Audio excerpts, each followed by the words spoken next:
What's the Church of Scientology so afraid of? This is SPTV. Welcome back, everyone, for more SPTV. I'm joined today by, you all know him, you all love him, Serge Del Mar. Should I put up our little banners, our little names? Yeah. Hi, guys. Show display names. Bada bing. Guys, we're here to talk about a little bit more stuff relating, well, to relating to the previous conversations that we've had so far, right? Primarily we're talking about Scientology's abusive policies and practices towards children.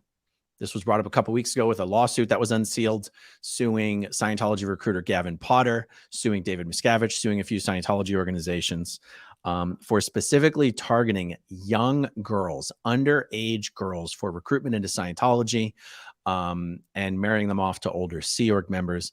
And this has served as a foundation for a greater conversation regarding other ways Scientology policies and practices abuse children. And then that leads into a subject of who knows about it? Like, who is it in the organization that's responsible for this stuff? How widespread is such knowledge? How is such knowledge used? And what we're looking at today is how Scientology profits on this knowledge. Scientology profits on the knowledge of the abuse of children and the abuse of children. We have an article from 2011 that we're going to pull up to show you some of the previous reporting that's even been done on this subject. But do you have anything, Serge, that you want to say right off the bat as far as how Scientology actually profits off of instances where children are abused? Well, yeah, Aaron. I mean, I think we're talking about going back to, again, is through the use of their so-called technology. Like, all of Scientology is a technology, and the abuse happens through the three pillars of Scientology, which are courses, auditing, and ethics. Those are the only three things Scientology has to offer to the world. And everyone a child is brought into an audit, they're being abused. They're being held against their will. They're being forced to look at traumatic things that are completely outside of their developmental stage of their brain. As much as Scientology likes to tell us that we're not animals and we're not our brain, that's how they used to put it. They used to be like, your brain, you're not an animal. Like, that's what the psychiatry is trying to tell you. You're a spirit. You're not a brain. Like, that's stupid for you to think that. So it's very important that we make this case because, again, the religious experiences that attorney Monique Yingling says L. Ron Hubbard was all about is these abusive practices of auditing, and then courses where you have the grooming. That's where you read all of these policies that tell you how the role plays are going to go, and you drill it with a doll, just like any old groomer does it. I mean, I did a little bit of research on this, Aaron, and, turns out a lot of, pedophiles use dolls to groom. I mean, who would know that using a doll with a child could create these fake environments where, you guys, they always told us we were doing a drill. But, are you doing a drill if someone is telling you to your face that they want to rape you? No. So courses are the next pillar. And last but not least is ethics. And, with ethics, they go wild. They literally go back wild. They can lock you up. They can interrogate you ad nauseum. They can bring two people to the room to scream at you while you're in the cans. And again, it's like, how is any of this torture a religious experience? Like, we still are waiting for someone to come and tell us. I mean, like you say, Aaron, we grew up in a cult. Maybe we don't know what the hell we're talking about, So those would be the three things that I would say. I just said in a video that I, just finished like an hour ago or so. I said, as was kickstarted by this lawsuit, the conversation that's been kickstarted by this lawsuit, we've started building this list of Sea Org recruiters that people have had over the years who use these coercive tactics on children. And it occurred to me today, out of all the former members who are speaking out, I really struggle to think of someone who's speaking out that was a Sea Org ethics officer, a Sea Org recruiter, or a Sea Org registrar. And I feel like we need to focus on finding people who actually did these jobs, who are willing, because we can talk about all the shit we know just from observing it. But I want to start hearing from people who actually did the jobs. Sea Org recruiter, Sea Org ethics officer, Sea Org registrar. And I said, I wonder if you agree with this. I said, those are the areas where Scientology destroys the most lives. I said, it's usually not in the course room. I said, it can be in the auditing room. But boy, I'll tell you, the techniques used to recruit, to reg, and then particularly in the ethics office. The ethics office is where lives are destroyed. I would almost just, I would push back a little bit on two things, Aaron, because I think the auditing and the CSing is the crux of what Scientology is. You don't have Scientology if you don't have sessions. If sessions don't exist, then nothing in those hotels is valid, because the whole thing about Scientology is the sessions. And in terms of the strength of the manipulation, right? It's like, and it might be from where I experienced it, right? Being in the technical lines, like, cause I had a front row seat to all the case supervisor offices. I had a front row seat to everything that was going on in the HCCs. I had a front row seat about the course rooms and the ethics officers, because my job was to be basically the point factor into all these, how all of these things happen. And the audits and the CSing, Aaron, just, people have given that the benefit of the doubt. Like, that was the good part. But you know what? It's like, in terms of for children being locked up against their will, like you said, like the worst thing you ever wanted to be is in a session. Like, you could almost take all the other abuse. Yeah. But then also, at what point do we have to start finding a scale? Because, it's all unacceptable and okay. So like, there is no scale to put how something is worse than the other. Like, everything can be bad. And that's the problem that we're trying to but highlight. what I mean is, like, as a course supervisor, you're going to have a hard time finding a story of someone who was a course supervisor who destroyed someone's life, or who was a receptionist or the DIRCOM or whatever. I was a course supervisor, Aaron, and I would say that I was in the front lines of destroying lives. I was, grabbing cadets to have them co-audited. That's destroying a child's life and innocence. No, I know, but you're talking about a specific part of it. I'm not trying to make overarching statements that no abuse occurred in an auditing room. Of course, that's what we've been talking about the entire time. But when someone's being subjected to sec checking, who's the liaison there? It's the liaison with the ethics officer. So I'm talking, like, sec checking is a justice procedure. I'm not trying, my statement is not meant to be exclusionary. My statement is meant to be like, it didn't even dawn on me until this morning, because we're talking about all these. I mean, even the lawsuit itself is about recruitment tactics, targeting children. And it occurred to me, how come over the last 15, 20 years, I cannot recall someone who spoke out and said, I was a Sea Org recruiter. Here's how we were trained to target kids. Here's how we did it. I was like, really? But there's so many of them. How come we haven't heard from any of those people? And there's one person, Louis Repetto, who's he watches these videos. He's in the comment section. He's the only person I can think of who's a former Sea Org ethics officer and is someone who speaks out. But like, I've never, I'm trying to remember. I don't think I've interviewed Louis yet. And all those, like, recruiters, ethics officers, and registrars, it just seems like we have a lack of representation of people speaking out.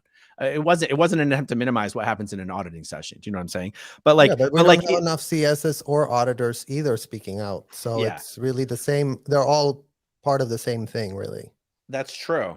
That's true. But even when someone also is either getting sec checking or ordered to sec checking, very often you have the threat from the ethics officer of, you have to do what we tell you or else you're going to be expelled. There's that. So that cloud that's hanging over your head there, even like, I have to, if I leave this auditing session, I'm going to be declared a suppressive person.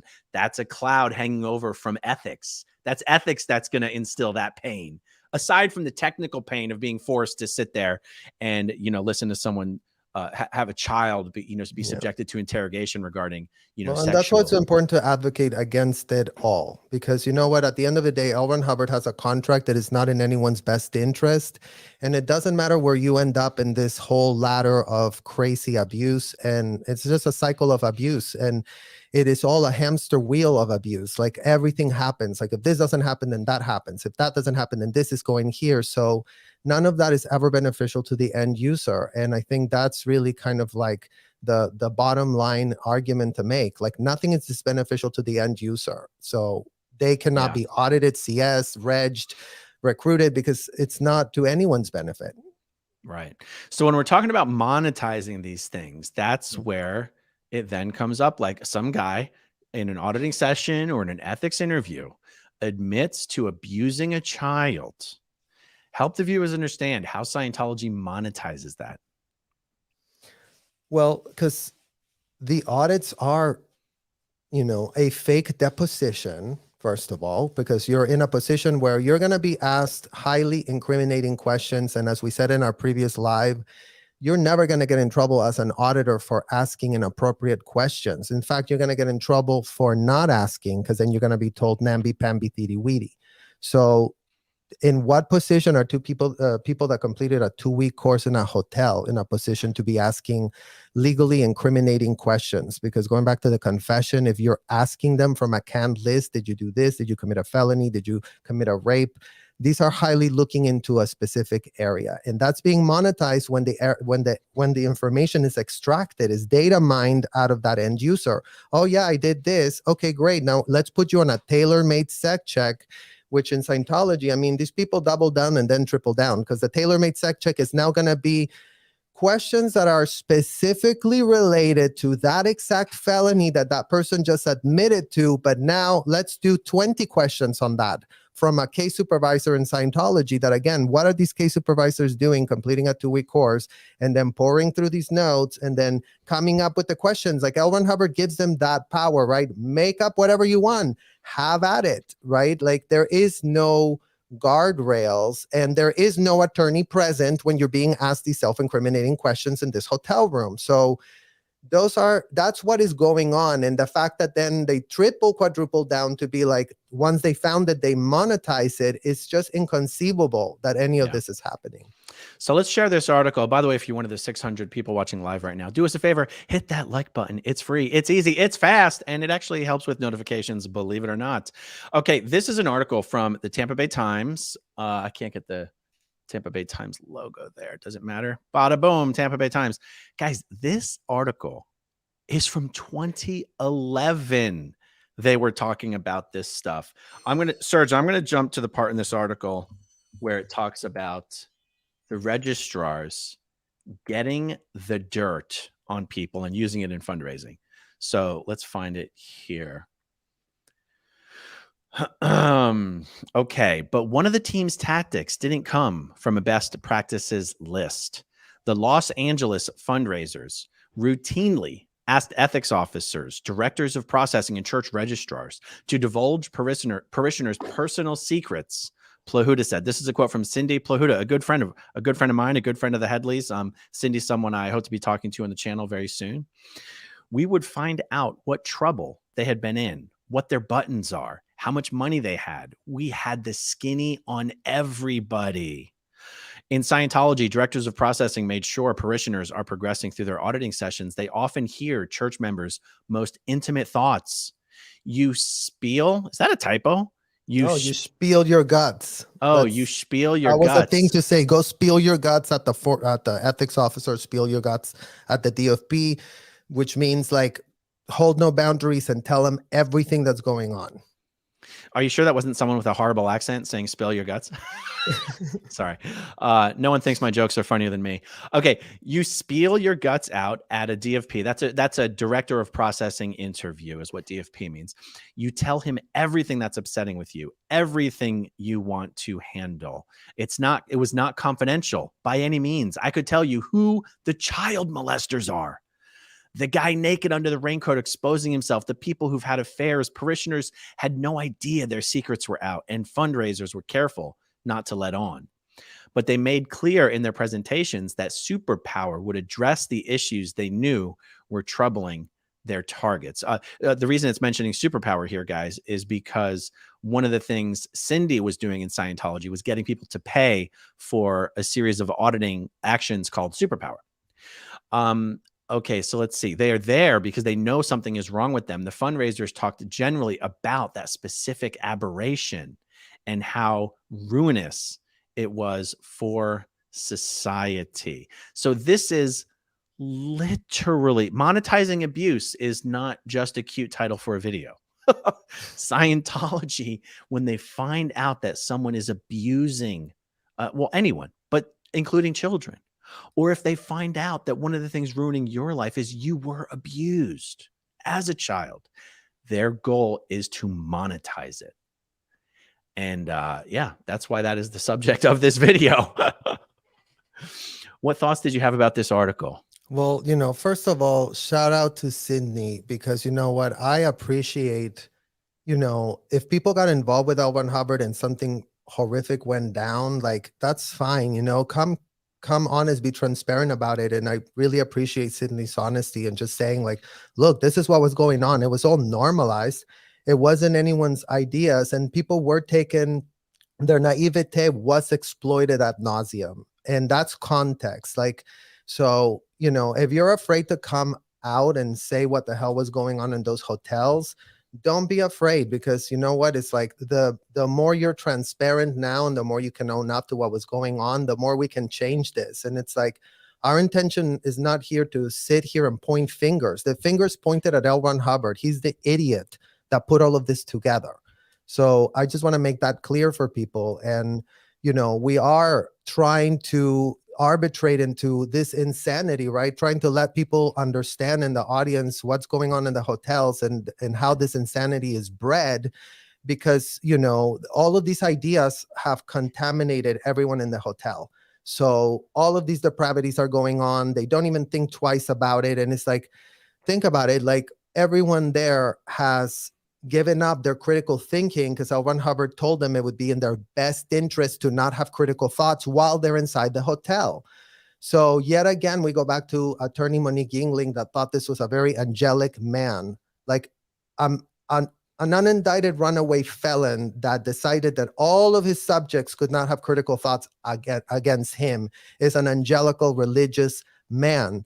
It's like, at what point is this woman going to start, really getting her law license reviewed and start figuring out what the hell's going on in these hotels? Because commoditizing the pain of children and finding out who's who and all of this and practicing law without a license is simply outrageous. It just cannot happen like this. Yeah.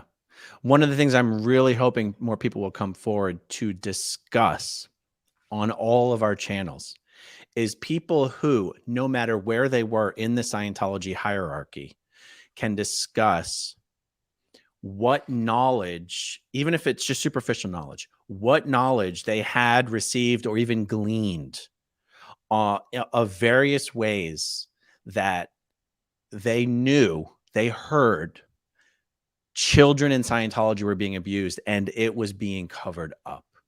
I mean, I've heard the craziest stories from people who, and I'm hesitant to tell their stories for them because it'll be more powerful if they come on and tell their stories themselves.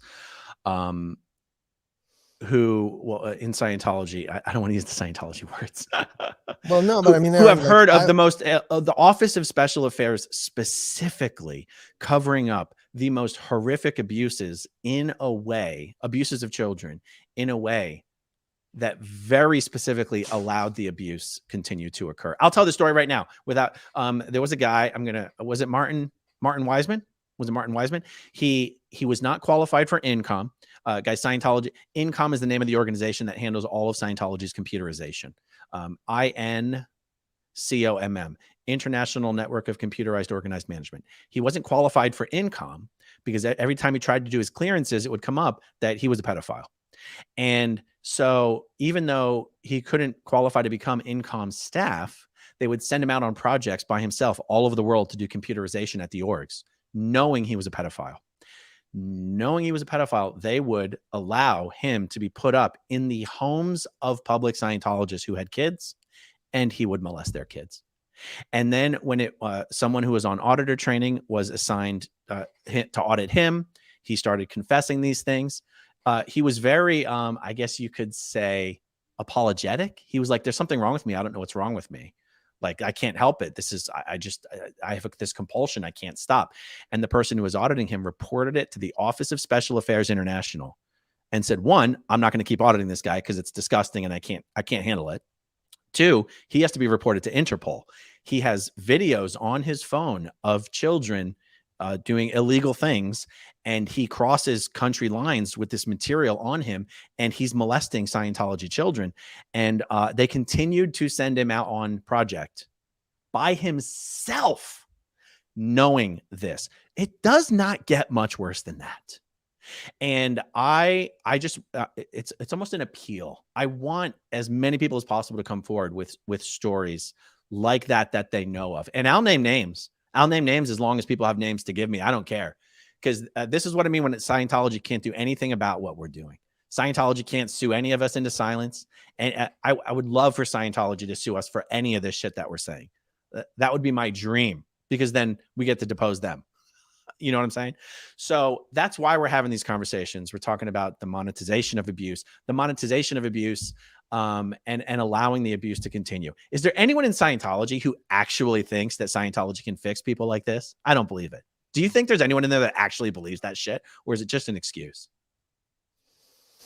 I mean, again, the euphemisms of L. Ron Hubbard are strong and are by design created to sanitize everything that's going on internal, right? Like that's how you have all these people became full-blown entitled degenerates that were drunk in their own power, and they weren't able, because the humanity was ripped away from them, right? Like they're talking about, the child molester as somebody that just had an out-to-D, that gets a withhold pull, that goes and floats a needle. It's like, how is this supposed to raise a red flag? And then if you're not looking at it like that, then you're being critical of L. Ron Hubbard. You're there to cross L. Ron Hubbard on what a floating needle means, because, so again, it's like, how can these people have been put in that position? And how did no one outside of Scientology, because, everybody wants to blame everything on Scientology and David Miscavige and this and that. But you know what? Who was responsible for telling them that what they were thinking of doing, that L. Ron Hubbard wrote, was all legit without a single shred of a critical thought about what was in those bulletins that are driving the insane behavior, that are driving the felonious criminal conspiracy, because they were all acting in unison. It's like you brought up, it's this people that do it, it's that people that do it, but it's like, OSA finds out, Aaron, and they're out there liaising with the lawyers, whoever works for Scientology. It's like, what kind of law degree do you have? Because you know what? It's like, you can do a lot of things as a lawyer. And yes, everyone in America deserves a lawyer, but you can't co-conspire with your client to cover up criminal activity. And as a lawyer, you cannot lie to the court. You cannot make false statements. You cannot know that your client is doing criminal things and pretend that you don't know. So OSAs, and they're calling their lawyers that they have on retainer, letting them know, oh, this child person just said this in a session. What should we do? We saw it. The folder was taken to OSA. OSA was giving it to the attorneys. The attorneys were pouring through the sessions, pouring through the videos, pouring through the evidence. What is their excuse? Like, the people inside Scientology have the excuse that L. Ron Hubbard told them so. And you know what? That's a good excuse, I guess, for them. But, the attorneys outside don't have that. They went to law school. They have a law degree. They're supposed to be arbitering the law, but none of them have bothered to do that in their case. They've been just cashing checks and retainers over the pain of all these people that are just being, scammed. And that's the problem with a scam, right? Like, no one wins when they're getting scammed. No one's getting anything out of it. Yeah. Serge, this one's for you here. It says, Serge, what is co-auditing? You are fearless and eloquent, and I do enjoy every time I can view your videos. Thank you. Aaron, always awesome. How do you describe co-auditing? Well, you know what? Co-auditing is basically these, grooming salons where all these audits that we're talking about, all these like fake depositions are going on, and they're all being done right in front of you. Like, that child over there is being asked if he's been masturbating. The two chairs over there, you got, two people discussing, from where could you communicate what would you tell a prostitute? That thing that we were talking about the other day, Aaron. And you're watching everyone role play all of this around you. They're watching the e-meter. They're pretending that's a lot going on, and you have to get this right, and you have to get that right, and you better not stumble a command. And again, L. Ron Hubbard created all these fake distractions of things that you should be checking and looking into to distract from the fact that full abominations are happening right in front of everyone's eyes, and is not raising any questions because everyone is so groomed to get off on the words. Oh, I just had a session. Oh, I just, had a floating needle. And they're getting off by saying those words because that, it's like very Pavlovian. It's like good boy, bad boy. When you say had a great session, la, la, la, then your brain is like, oh, I'm good. But then you know what? You just, you're just sneezed. Oh, you just became PTS. Oh, now you bad boy, out ethics. Who's telling you Scientology is no good? Because every single time you get sick, apparently, someone has told you that Scientology doesn't work. That's the only reason L. Ron Hubbard believed that any human being could get sick. It's like counter intention to you doing Scientology because that's in your best interest. So again, all these policies are aligned and put there so people could just be self-flagellating and abusing themselves for the benefit and the enjoyment of the case supervisors that are looking at their abuse and thinking everything is great. And, the captains of the hotel that are there at graduation, yapping away and saying how great they're doing and how all these things that they're doing are helpful. But they're doing it with a straight face while they get told when a child was raped in one of the hotels. Right. But it's like, oh, no, but this is a great environment. You guys, flag is the perfection. Superpower is the way to go. Everything is wonderful. And we have to understand that a lot of these public, you guys, all these millionaires that are pouring in money, so many things that happen in the Sea Org, they don't have the clearings to know. Right. So they can only know this. They can only know that. That's why Scientology is petrified that there are people speaking out or that they read a media, because the minute you have some critical thinking, that opens your brain to be like, okay, maybe not, right? You're so sure that all these things that you did are so right and so good and so legal. But, once you read one critical thing, maybe that puts you in that point of like, okay, but maybe not, because at the same time, you're abusing yourself the whole time and no one's coming to rescue you out of that violent relationship that you're in, right? We see this in domestic violence, like people trauma bond with their abuser, and everyone in Scientology is trauma bonded with themselves. And it's like, that's the tragedy here. Like, how did all these people get so abused? Nobody wanted to do that. Right.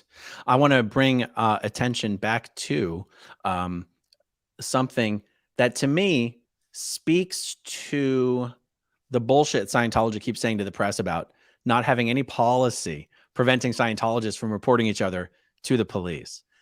There are many self-serving reasons why Scientology has the policy forbidding people to report another Scientologist to the police.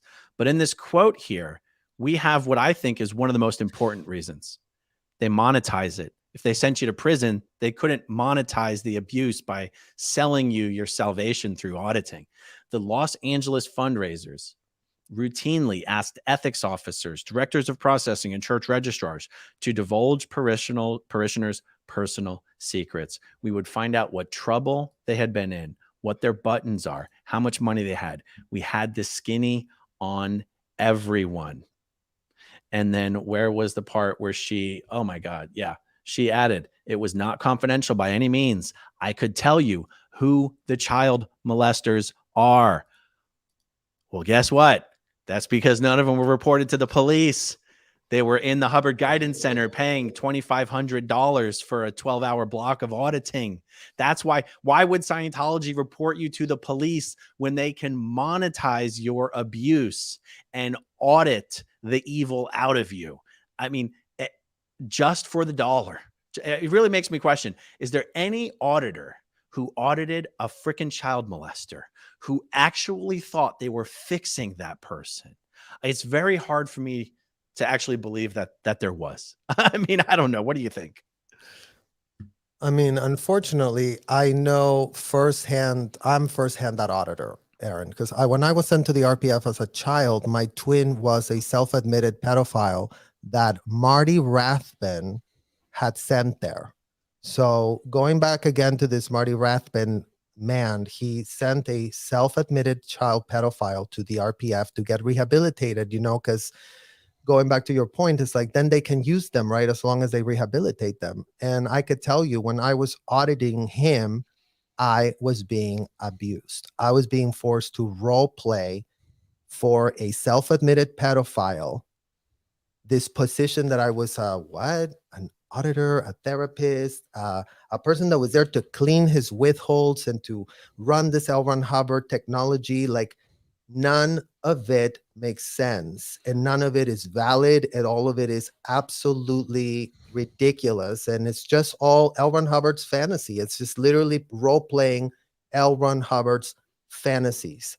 And well, Serge, I mean, since we're talking about naming ethics officers and stuff like that, this was Marcus Gunter, right? Yeah, Marcus Ginter. Marcus Ginter. Yeah. Was he German or Austrian? Do you know? German.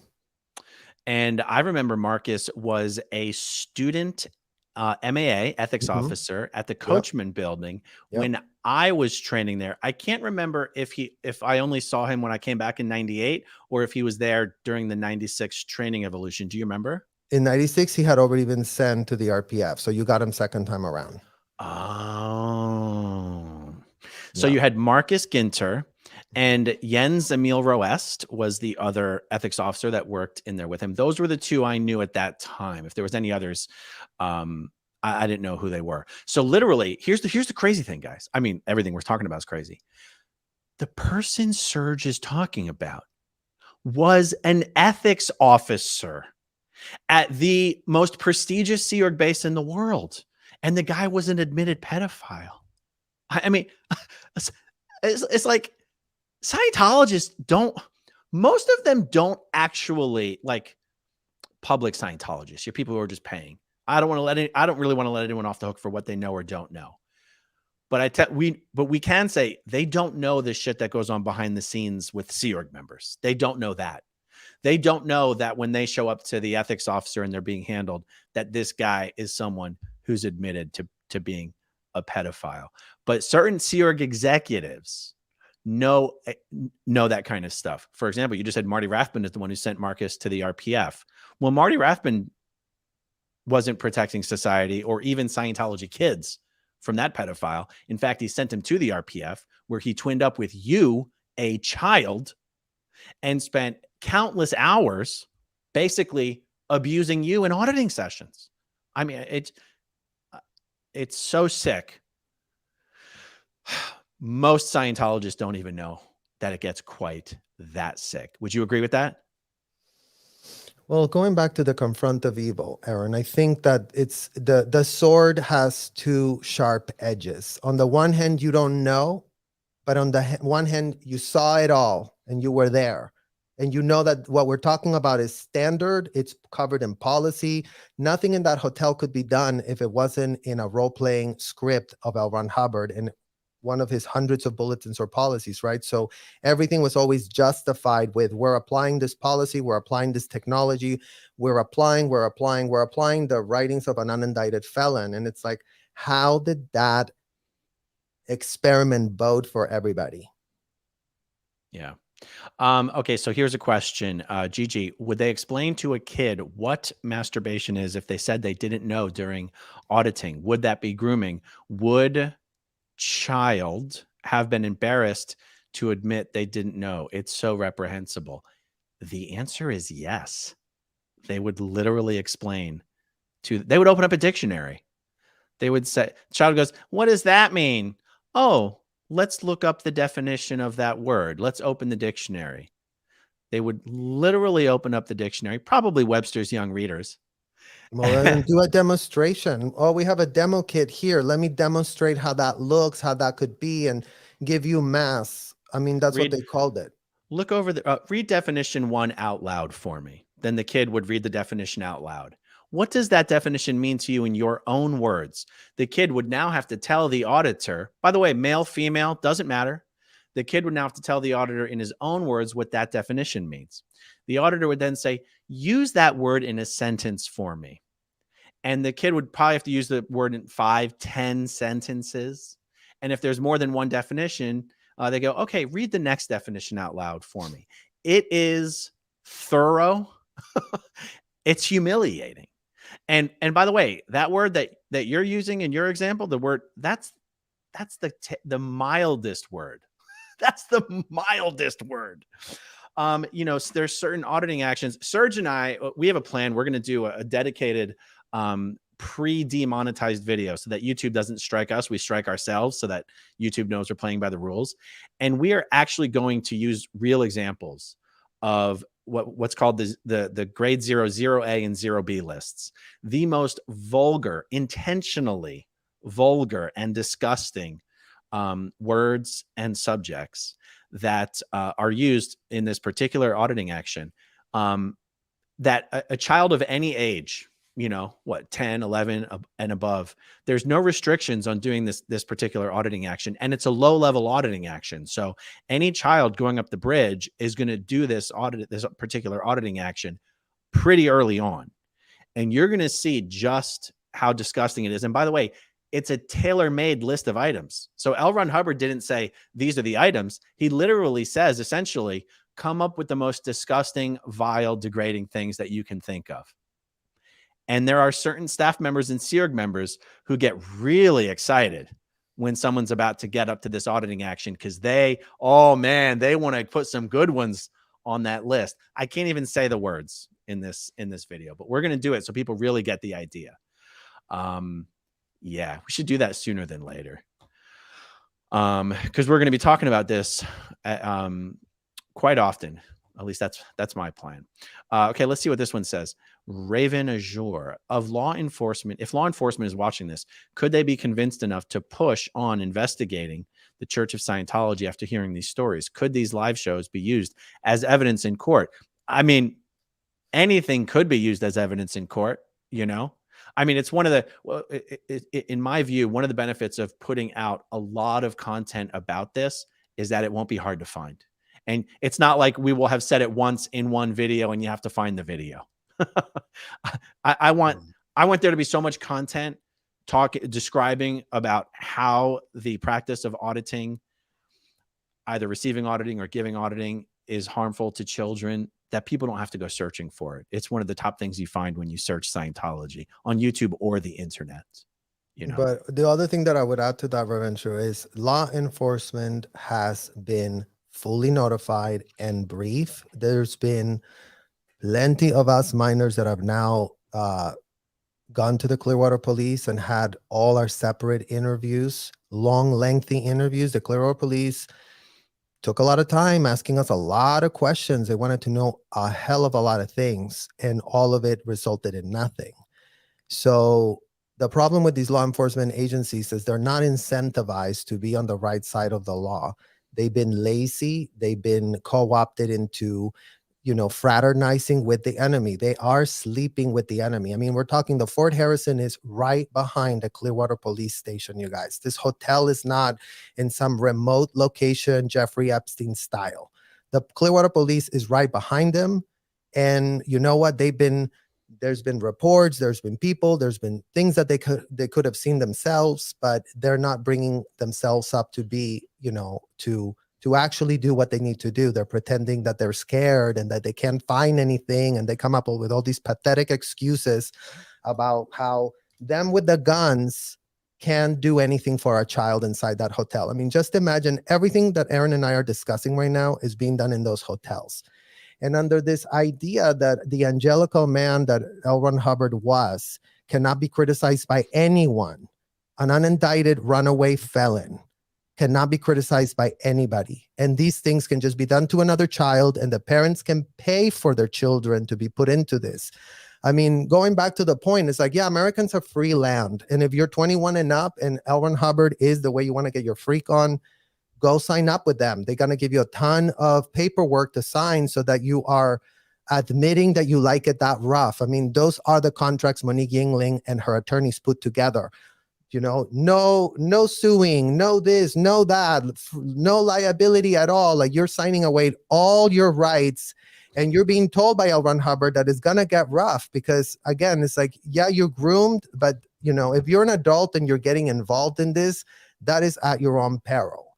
And we have to make that point because the kids that are being brought into this didn't do it in their own way to consent. And that is a place where the police, the Clearwater police, cannot play dumb with us and be like, yeah, we can't do anything because you know what, they can do whatever. It's like, if parents that traffic their kids for sex trafficking motels want to tell the police that they're just practicing a religious belief in that motel, you know what? Maybe they should call up Monique Yingling and ask her, why can you get us also approved like L. Ron Hubbard? Can we be religious figures? Can anyone just get a religious figure thing? And then can they just write anything on a piece of paper?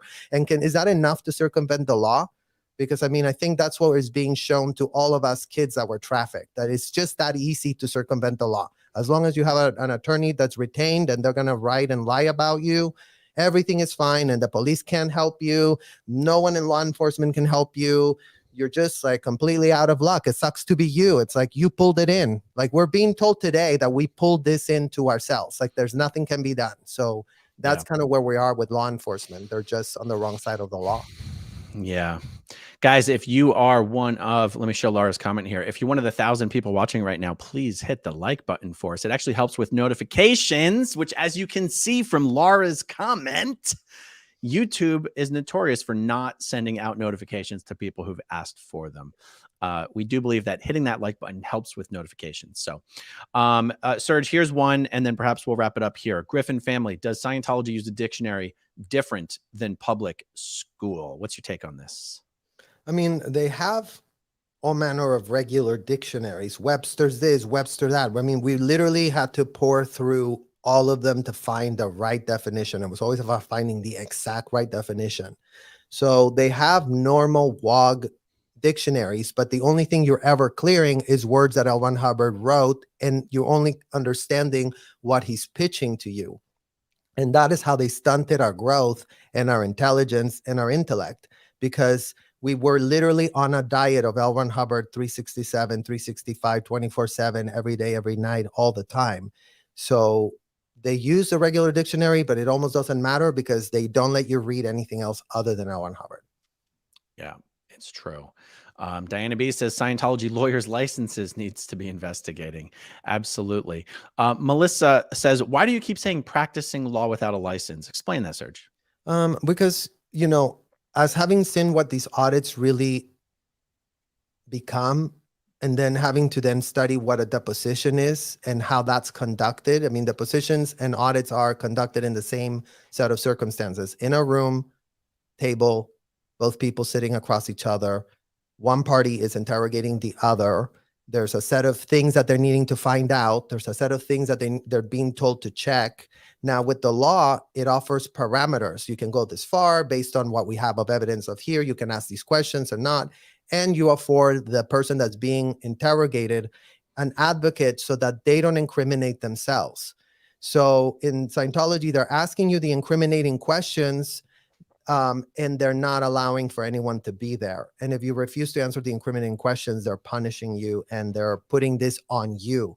So again, we finished a 2-week hotel. Why would we be asking about felonies if we're supposed to be doing a religious experience? Like, when did felonies and religious experience become together? So it's kind of making like a comparison. We've also said extreme role plays because we were on this machine that we couldn't move, right? So in like a deposition, you can move, you can say, oh, I want to take a drink of water. In these sessions, you cannot, they'll be like, oh, I want to go to the bathroom. In a minute, I'll tell you when we can, but I'll repeat the question. Have you withheld something that you don't want anyone to know about you? And it's like, you're just up against this robot that's just firing at you question after question, and you're in my control and I'm dominating you. So it's not even a deposition. It's a deposition mixed with S&M, it's sadomasochism, all extreme, all normalized, all being video recorded. So all of this is done with a lot of knowing what the hell's going on. So as much as everyone wants to pretend nobody knew what the hell was going on, everything was written in the policies of L. Ron Hubbard,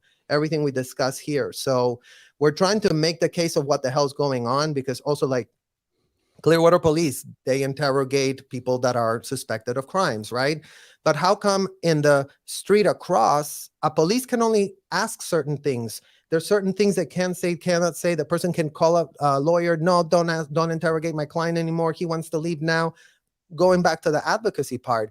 But right behind in the Fort Harrison, you'll be locked there for 9 hours and they won't let you out until they want to let you out. So they're doing the same thing, but they're applying completely different rules. It's kind of what I would explain it. Obviously, yeah, Scientology is not a deposition, but they're doing sort of in the same nature of questioning, lines of questioning, at least. Exactly. Everybody, go over, please subscribe to Serge Del Mar on YouTube at Serge Del Mar. So much more to come. And yeah, shall we wrap it up there for now? Yeah, I think that's a good point. All right, guys, thank you everyone for watching. Thank you to everyone who watches until the very end. And we'll talk to you soon. Ciao. Okay, if you want to see my rock and roll songs, click right on this guitar. And if you want to see a different one of my videos, oh, dancing for my love, then you could click right inside here. If you have subscribed or not, subscribe right here. Bye.